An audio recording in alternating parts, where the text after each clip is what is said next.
주식 투자 심플하게 충분하게 스텝스. 지난주 글로벌 금융시장이 큰 혼란을 겪었습니다. 영국에서는 트러스 총리가 갈팡질팡하는 정책을 쓰다가 결국 역사상 최단기간에 총리직을 사임하는 그런 일이 발생을 했죠. 그 과정에서 영국의 채권 시장이 금리가 큰 폭으로 오르락내리락을 했고, 마찬가지로 글로벌 금융시장에서 주식시장도 크게 하락했다가 다시 올라가고 이런 패턴을 보였습니다. 우리나라에서는 레고랜드, 강원도 뉴스의 중심에 서면서 채권시장 역시 큰 혼란을 겪었고, 그 과정에서 주식시장도 상당폭 하락했다가 다시 올라가는 그런 모습을 보였습니다. 자, 이걸 어떻게 해석해야 될까요? 우리는 이런 일들을 보면서 트러스 총리, 강원도, 레고랜드 이런 식으로 명사 중심으로 머릿속에 들어갑니다. 근데 과연 이게 문제의 핵심일까요?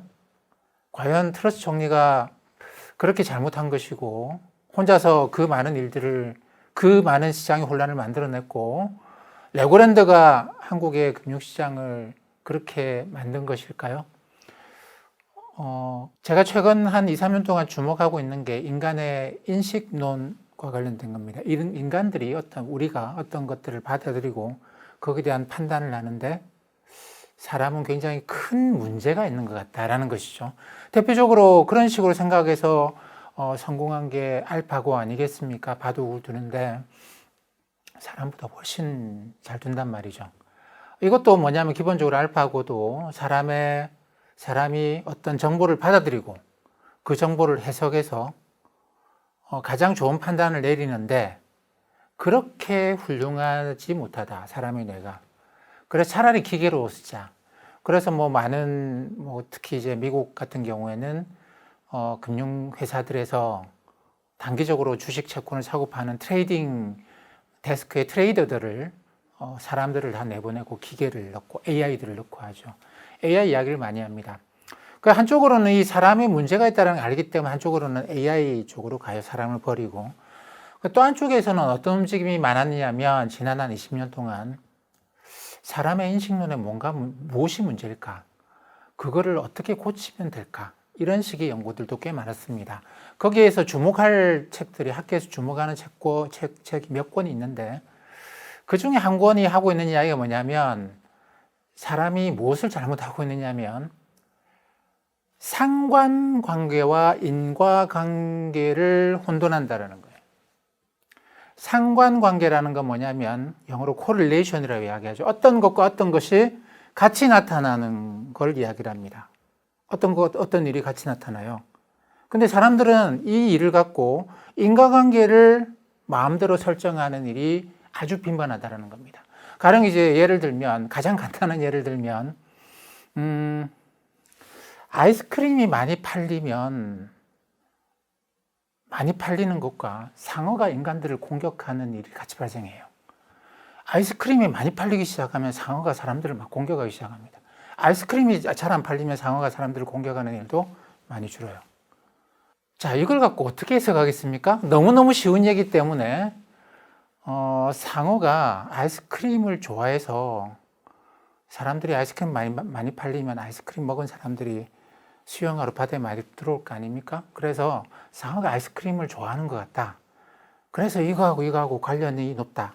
코릴레이션이 높게 나타나는 이유를, 인과관계를 상어가 아이스크림을 좋아하기 때문이다 라고 우리는 설정하지는 않습니다. 같이 나타나긴 하지만. 자, 근데 이제 금융시장에서 저는 그런 것들을 굉장히 많이 봅니다. 굉장히 많이 봅니다. 어떤 분들은 유튜브에 나와서 경제현상을 이렇게 화살표를 그어가지고 잘 설명을 해요. 그걸 보시는 분들이 그냥 가만히 듣기만 했는데 다 이해가 가요. 근데 사실 그 화살표를 그을 수 있는 거 아니거든요. 거기로 화살표를 그어 놓으면 마치 상어가 아이스크림을 좋아한다라는 식으로 해석을 할 수 있는 인과관계들이 많습니다. 매일매일 금융시장, 오늘 주가가, 오늘 금리가 왜 올랐다, 왜 떨어졌다를 설명하는 많은 뉴스들을 봅니다. 기사들을 보는데 오늘 이런 일이 생겼고 이런 일이 같이 생긴 건 맞아요. 트러스 총리가 다시 부양책을 쓰겠다라고 했고 그리고 이제 주가가 폭락하고 금리가 폭등하는 일이 같이 생기긴 했습니다.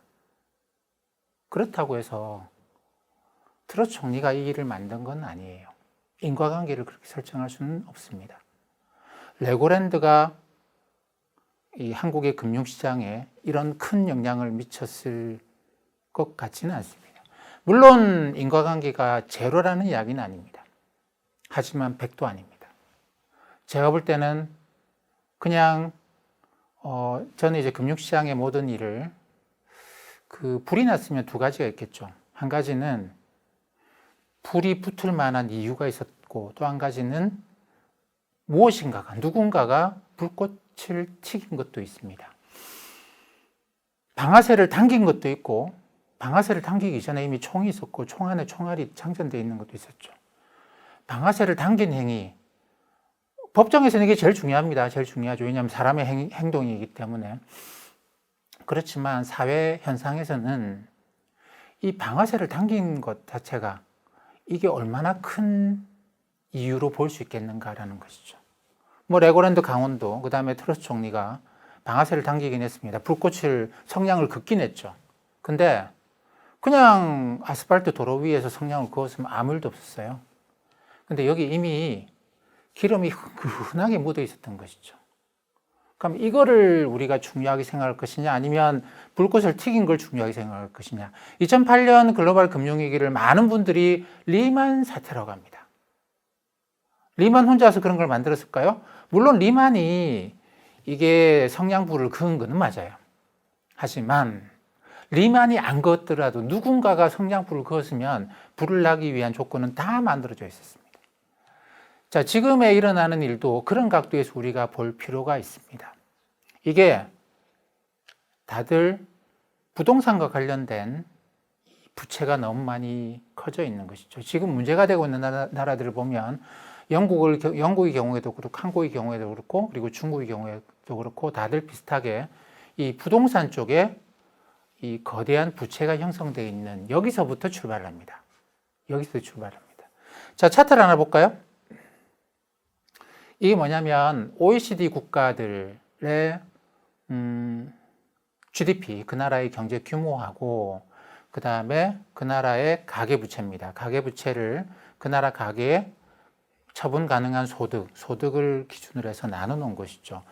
우리나라의 경우에 2020년 기준으로 가계가 갖고 있는 부채가 자신의 소득에 대해서 한 2배 정도가 됩니다. 200%. 그래서 이 Y축으로는 각 나라들의 가계 소득에 대해서 가계 부채를 표시해 놨고, X축으로 옆으로는 그 나라의 GDP를 표시해 놨죠. 여기서 큰 나라 세 나라를 뺐습니다. 제가 미국, 일본, 독일을 뺐습니다. GDP가 워낙 커서 이 나라들을 표시하면 이게 다른 나라들은 잘 안 보이기 때문에 제가 이 세 나라는 뺐습니다. 근데 이 세 나라는 GDP 규모는 좀 다르지만 가계 소득 대비해서 부채가 100%로 세 나라 다 비슷비슷해요. 제가 여기다 100%에다가 선을 하나 그어놨는데, 가계 소득에 대해서 그 나라의 가계 부채가 100%다. 가계 부채가 가계의 1년 소득 정도로 있다. 이 정도에 대해서는 크게 문제가 없다고 생각을 합니다. 이건 문제가 없다. 그래서 미국, 독일, 일본 이 세 나라는 그냥 뺐어요. 이 세 나라 다 그냥 가계 부채가 소득에 대해서 한 100%, 90몇 %에서 100 몇 % 그 정도 안에 들어 있습니다. 다 빼고, 자, 100%로 선을 쭉 그었어요. 그러면 이쪽으로 갈수록 경제 규모가 크다는 이야기죠. 그런 나라들에서 문제가 생기면 전 세계적으로 파장이 크게 나타나는 나라들이에요. 이쪽으로 제일 끝에 가 있는 나라가 영국입니다. 영국을 보시면 GDP가 US 달러 기준으로 2022년 올해 기준으로 한 3조 4천억 달러 정도가 됩니다. GDP가. 가계부채가 소득의 147% 정도가 되죠. 그러니까 이 세 나라, 미국, 일본, 미국, 일본, 독일 빼고 나면 OECD 국가들 중에서는 GDP가 가장 큰 나라가 영국입니다. 이 나라가 147% 정도가 돼요. 여기서 문제가 생겼습니다. 다들 아시겠지만 영국은 지난 한 10년 이상 동안 부동산 가격 상승세가 굉장히 크게 나타났습니다. 특히 이제 EU에 가입하고 영국이 여러 가지로 유럽 대륙에 비해서는 투자를 많이 개방시켜 놨거든요. 그러다 보니까 아랍의 아랍의 돈들이 영국으로 굉장히 많이 몰려들었고 부동산 투자를 굉장히 많이 했죠. 영국으로 들어가면 그러면 유럽 대륙까지는 그냥 다 똑같은 여건을 갖고 움직일 수가 있기 때문에 그래서 영국에 대한 투자가 굉장히 많았습니다. 당연히 미국에서도 EU가 하나로 통합되면 사실 미국 사람들로서는 프랑스나 독일에 유럽 본사를 두는 것보다 영국에 두는 게 낫죠. 왜냐하면 문화가 상당히 비슷한 앵글로색슨 문화를 갖고 있고 제도도 비슷하고 법도 기본적으로 영미법입니다. 우리나 뭐 유럽 대륙은 대륙법 체계를 갖고 있죠. 그렇기 때문에 이게 미국 사람들로서는 대륙법 체계가 이게 좀 그래요. 그러니까 변호사를 굉장히 많이 쓰는 나라가 영국이기도 하고 미국이기도 합니다. 왜냐하면 법정에서 판사가 어떻게 판단해 주느냐가 결과를 많이 좌우하거든요. 근데 대륙법에서는 법조문에 딱 정해놨기 때문에 아주 구체적으로 적혀 있기 때문에 판사나 변호사가 뭐 잘한다고 해서 크게 바뀔 수 있는 여지가 굉장히 작습니다. 그래서 이제 미국도 EU에 대해서 진출을 할 때 영국을 중심으로 삼았죠. 많은 나라들이 그렇게 했습니다. 그러다 보니까 영국의 부동산 가격이 폭발적으로 상승하고 그 과정에서 가계부채가 많이 증가했죠. 그래서 다른 나라에 비해서 영국이 이 가계부채 문제를 많이 갖고 있습니다. 가계부채가 많으면 어떻게 되겠습니까? 은행이 돈을 빌려줬구나. 누군가가 이 가게한테 돈을 빌려줬겠죠. 은행은 어떻게 합니까? 예금이 그만큼 들어오나요? 안 들어오겠죠? 채권을 발행합니다. 뭐 캐피탈 회사가 발행하든지 카드사가 발행하든지 뭐 증권사가 발행하든지 금융회사들이 부채를 빌려가지고 이만큼 먹고 가게한테 이제 빌려주고 이런 행동을 하겠죠. 그러다 보니까 이제 부채가 굉장히 많이 증가합니다. 채권 규모가 많이 증가해 있다는 것이죠. 자, 이런 상황에서 이제 경제가 상당히 심각하게 악화가 되고 있는 중이에요. 옛날 같았으면 어떻게 하겠습니까? 금리를 낮추죠. 이러면 자산 가격이 하락하고 경제는 나빠지고 사람들이 빚을 갚을 수 없는 상황이 되고 그러면 큰일 나겠죠. 그래서 지금까지는 지난 20년 동안은 금리를 막 낮추고 돈을 마구 풀면서 다시 자산 가격을 떨어지지 못하도록 막고 이런 행동을 지난 20년 동안 해왔습니다. 트롯 총리가 뭐 그렇게 크게 잘못했나요? 제가 볼 때는 지난 20년 동안 하던 것도 하겠다고 한 거예요. 돈을 풀겠다라는 거죠. 돈을 풀어서 금리를 낮추고 자산 가격이 떨어지는 걸 막겠다라는 거예요. 그러면 이 금융기관들이 발행한 부채 중에서 자산 가격이 떨어지면 가게로부터 돈을 못 받고 건설회사로부터 돈을 못 받고 부도가 나는 채권들이 많이 있겠죠. 그죠? 자산 가격을 지켜주면 참 좋겠어요. 근데 왜 저 난리를 칠까요? 트롯 총리가 돈 풀어서 자산 가격 떨어지는 걸 막겠다는데 지난 20년 동안 그렇게 하는데 지금은 안 통한다라는 거예요. 왜냐하면 지금은 인플레이션이기 때문에. 지금은 그런 식의 행동을 해놓으면 자산 가격이 올라가는 게 아니고 물가가 더 치고 올라가고 그럼 금리를 더 높여야 되고 그러면 모든 것이 다 무너지는 그런 결과를 낳을 수밖에 없다라고 하는 것이 금융시장입니다. 제가 아까 화살표 이야기를 했는데 그때 상황에 따라서 금융시장은 이렇게 가기도 하고 이렇게 가기도 합니다. 어떨 때는 성냥을 그어도 아무 일이 없는데 어떨 때는 성냥을 그으니까 다 타버려요. 성냥의 잘못이 아니죠. 그 이전에 흥건하게 기름이 젖어 있었던 겁니다. 그러니까 지금 영국의 경우에는 이미 그냥 마구 금리를 낮추고 그런 정책을 쓸 수 없는 상황이 이미 인플레이션이라는 바닥에 기름이 흥건하게 깔려있는 그런 상태라는 것이죠. 왜 영국에 주목을 하느냐? 영국이 경제 규모가 제일 크고 부채 문제가 경제 규모가 이렇게 제일 심각한 건 아닙니다. 부채 규모가 심각한 건 아닌데 경제 규모가 크다 보니까 아무래도 부채가 전체 규모로 보면 글로벌 금융시장에서 제일 큰 문제가 될 것 같다. 뭐 이런 식의 걱정을 하는 것이죠. 자, 그럼 이제 이 나라들을 놓고 한번 더 볼까요? 쭉 한번 보겠습니다. GDP는 조금 작고 그 다음에 이제 부채 그 비율도 좀 낮은 가계 소득에 대해서 가계 부채도 좀 낮은 나라가 하나 있습니다. 프랑스 GDP 규모 US 달러 기준으로 3조 1천억 달러. 그 다음 2020년 가계부채 123%. 경제 규모도 좀 작고, 그 다음에 이제 부채 비율도 좀 낮죠. 그렇기 때문에, 영국을 문제 삼았던 이유로 프랑스를 문제 삼기는 조금 어렵습니다. 왜냐하면 경제 규모도 작고, 부채도 영국보다 문제는 작기 때문에. 그래서, 근데 이게 프랑스로까지 넘어가게 되면 이건 굉장히 심각한 문제라고 봐야 되겠죠. 자, 그 다음에 영국보다 더 심각한 나라는 없습니다. 경제 규모가 영국보다 더 크고, 가계부채 비율이 영국보다 더 높은 나라는 없습니다. 근데 영국보다 GDP 규모는 작아도 가계부채 문제가 훨씬 더 심각한 나라들이 있죠. 그래서 우리가 이 나라들을 주목을 하는데, 쭉 가다 보면 GDP 규모 2조 1천억 달러, 그 다음에 가계부채가 소득의 185%인 나라가 있습니다. 제가 뭐 표시해놨죠. 캐나다입니다. 캐나다. 그러니까 다들 아시죠? 캐나다도 중국도 들어가고 뭐 이런저런 이유로 해가지고 부동산 시장이 상당히 오랜 기간 동안에 호황을 누려왔던 나라입니다. 캐나다. 그 다음에 그 위에 이제 한국이 있죠. 한국 GDP 규모 1조 9천억 달러. 그 다음에 2020년 기준 가계부채 소득의 197%입니다. 이 데이터들은 전부 다 제가 OECD에서 그 뽑은 자료들입니다. 그 다음에 이제 호주 GDP 규모 1조 6천억 달러. 그 다음에 가계부채 소득의 203% 이렇게 되는 것이죠.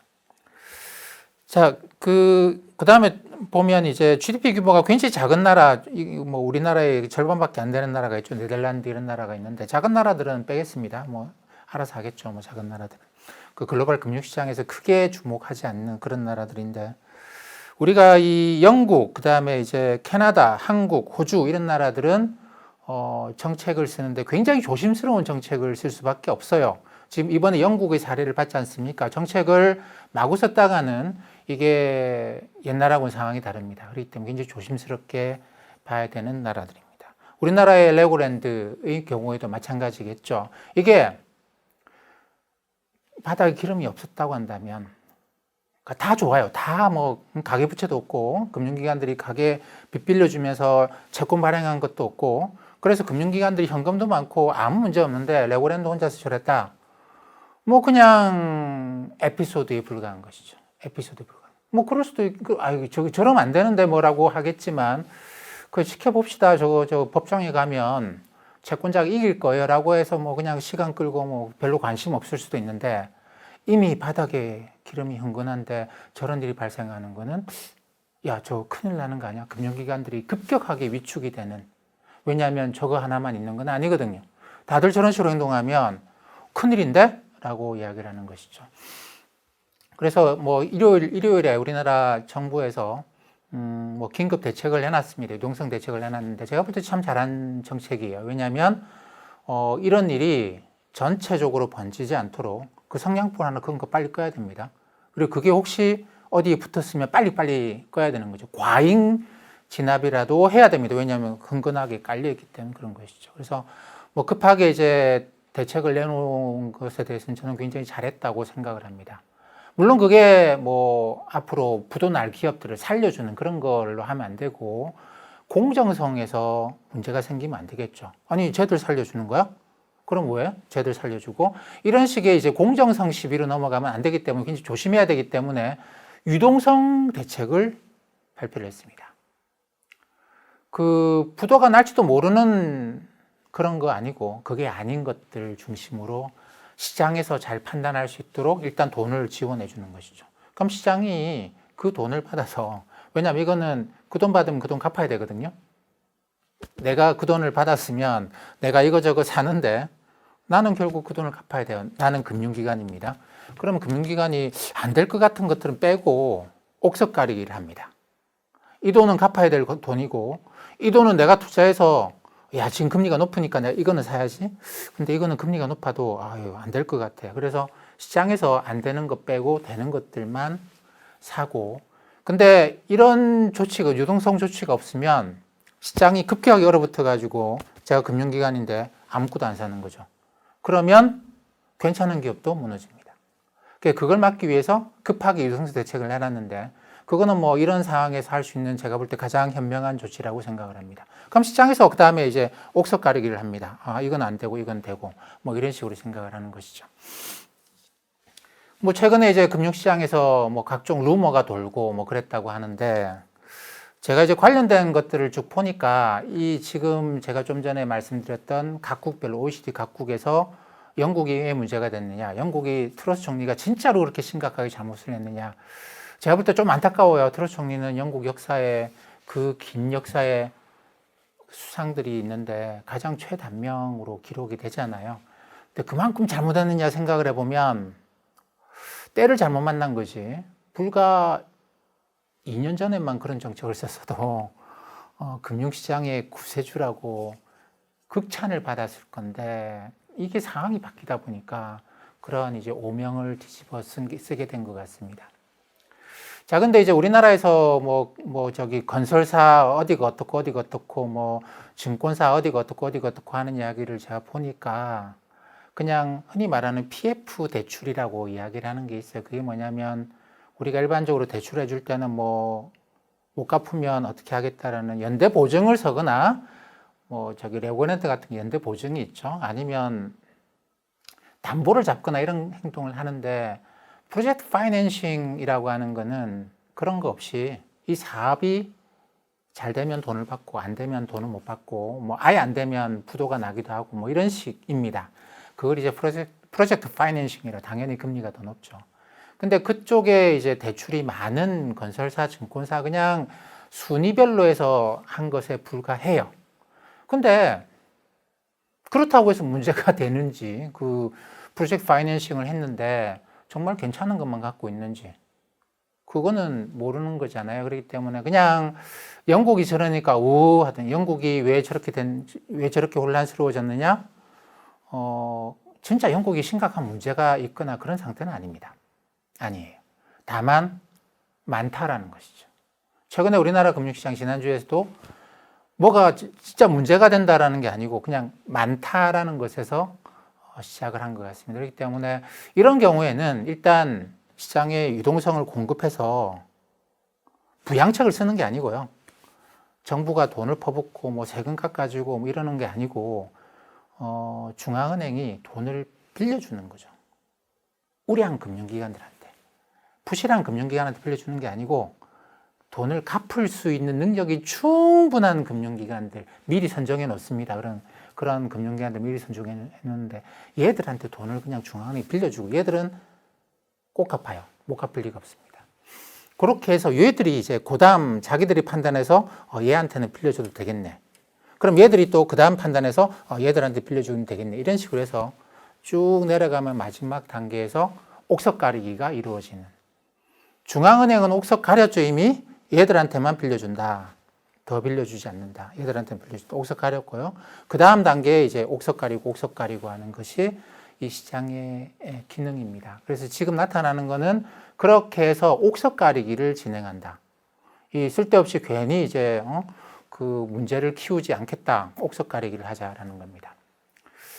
자, 근데 이런 일이 이제 중국에서는 제가 지난번에 2017년에 중국에 관련 중국 부채와 관련된 IMF 리포트를 한번 소개해 드린 적이 있는데 중국은 이 일을 2017년부터 진행을 하고 있었습니다. 중국은 뭐 중국 가보신 분들은 아시겠죠. 대부분 다 뭐 베이징이나 샹하이를 가보면 아시겠습니다만 저는 뭐 코로나 바이러스가 퍼지기 직전에 중국의 남부 지방 도시들을 좀 깊숙하게 가봤습니다. 그러니까 리커창 총리가 주로 썼던 정책이 이번에 물러나시더라고요. 물러나시는 리커창 총리가 지난 10년 동안 써온 정책이 그 주택을 근대화, 낡은 옛날 주택을 부수고 우리나라로 따지면 빌라 형태로 해가지고 뭐 4층, 5층씩 올리는 이게 지방 도시, 시골에서 굉장히 많이 있었습니다. 그 과정에서 이제 나타났던 일이 뭐냐면 최근에 우리가 강원도 레고랜드에서 보는 것과 비슷한 일들이 있었던 것이죠. 중국은 땅이 다 국가 땅 아닙니까? 국가 땅이. 그러니까 뭐 레고랜드도 마찬가지로 강원도 땅에서 시작을 한 것이고요. 근데 중국은 전부 다 국가 땅입니다. 땅에 대해서는 소유권을 개인한테 넘기지 않죠. 그러니까 지방 정부가 땅을 갖고 있는데 이거를 이제 99년간 임대해주고 거기서 사용료, 임대료를 받아가지고 지방 정부가 이런저런 정책을 쓸 수 있는 세수로 확보를 하는 그런 식이었어요. 근데 이 과정에서 중국에 민간 자본이 없거든요. 이 땅을 사가서 개발을 할 수 있는 돈이 중국엔 지금도 없습니다. 민간 자본을 육성하지 않는 것이 중국식 사회주의 특징이죠. 그러다 보니까 이 땅을 팔려고 해도 지방정부 팔려고 해도 사갈 데가 없어요. 그래서 어떻게 했느냐면 지방정부가 공기업을 만들었습니다. 요걸 이제 LGFV라고 이야기하는데 Local Government Financing Vehicle이라고 이야기를 하죠. 지방정부의 금융, 자금 조달 창구로 공기업들을 만들었습니다. 사실상 페이퍼 컴퍼니고 그렇게 수십 명씩 고용하는 그런 거 아니고 그냥 이런 회사 하나 만들어 가지고 이 회사에 대해서 지방 정부가 보증을 서요. 이 빚에 대해서는 우리가 갚아줄게 라고 해서 이 지방 정부가 이제 돈을 이 LGFV가 돈을 빌려와 가지고 사업을 하고 요걸 분양을 하고 이렇게 해서 그 임대료가 지방 정부로 들어가고 이런 구조가 10년 이상 동안 계속 발생했습니다. 시진핑 정부가 들어서고 난 이후로 이걸 이제 정리를 하기 시작한다고 했는데 2016년부터 이걸 정리를 하기 시작했어요. 그래서 이 LGFV들을 많이 없애버렸습니다. 없애버리고 얘들의 부채 일부는 중앙정부가 가져갔고 나머지는 이제 거기서 조금씩 줄여나가는 그런 디레버리징이라고 하는 걸 2017년 이후로 계속했습니다. 그래서 2017년 이후로 이 지방정부의 부채가 더 이상 증가하지 못하고 근데 줄어들지도 않아요. 이걸 당장 정리를 못하니까. 그런 식으로 해왔는데 이게 지난 5년 동안 이 디레버리징을 계속 해와도 아직까지도 문제가 그렇게 빨리 해결되는 것 같지는 않습니다. 이 LGFV들이 많겠죠. 근데 그 일본 경제신문 니케이에서 보도한 바에 따르면 이 중에서 올해 8월 말까지 43개가 빚을 갚고 있지 못하다고 합니다. 기준은 3번 이상 원리금을 갚지 못하는 상태. 중국은 법이 다르기 때문에 한 번만 못 갚아도 부도 처리하고 이런 식의 법이 없어요. 그러다 보니까 이게 부도가 났다 안 났다를 판단할 수는 없습니다. 할 수는 없는데 어쨌든 원리금을 못 갚고 있다가 나중에 갚으면 되는 거 아니냐 그렇게 해도 되긴 되거든요. 그러다 보니까 이 원리금을 3번 이상 갚고 있지 못하는 이런 식으로 계산을 하는데 이게 부도가 났다는 뜻은 아니에요. 그렇게 하고 있다라는 거 법책에 다릅니다. 근데 이게 7월까지는 27개였는데 8월 한 달 동안에 43개로 증가하는 그런 현상이 나타나고 있죠. 중국도 이게 그 오랜 기간 동안에 디레버리징이라는 걸 하면서 계속 이 부동산 시장을 압박하고 부채를 줄이려고 노력을 하는데 이게 그렇게 잘 되고 있는 것 같지는 않습니다.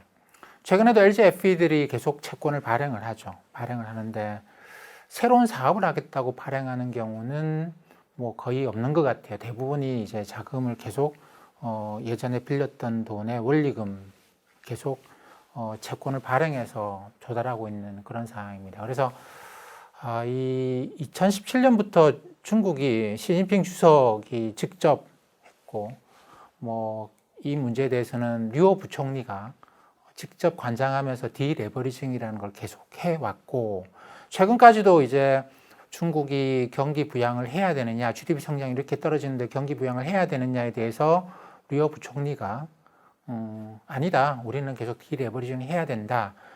익명으로 그런 신문에 글들을 실었는데 누가 보더라도 이거는 류오 부총리가 했을 거다라고 생각을 할 수밖에 없는 그런 글들이에요.